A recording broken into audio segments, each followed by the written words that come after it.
زابل د هیواد په جنوب لویدیځه حوزه کې پروت ولایت دی چې د ډیریو اوسیدونکو اقتصاد چندان ښه نه دی.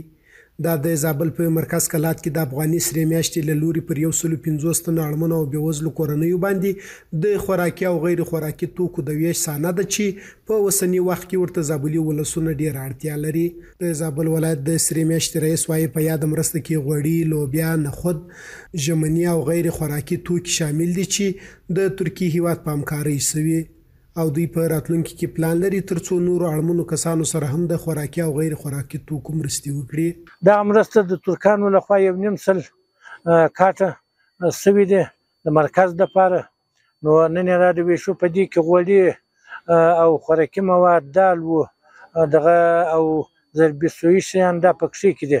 مختلفو ولسوالیو او مرکز کې به مو دغه د انشاءالله 2,000 کورنۍ ته توزیع نور هم کړي. دې پس به انشاءالله نور موږ کوشش کوو ترڅو دغه در په در ولایت او مساکنو خلکو ته خدمت وکړو. پر همدغه مهال مرسته سوي کسان پر مرسته خوښي ښیي او زیاتوي چې اوس مهال ستونزې ډېرې دي او ډېرو مرستو ته اړتیا لري. دوی تمه لري چې د اسلامي امارات مسؤلین او خیریه بنسټونه دې له دوی سره نورې مرستې هم وکړي.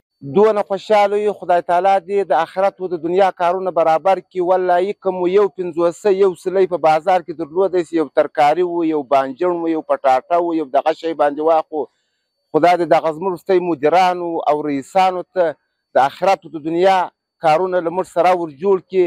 یعنې بالکل زه خو په رسول د خدای صفر وم.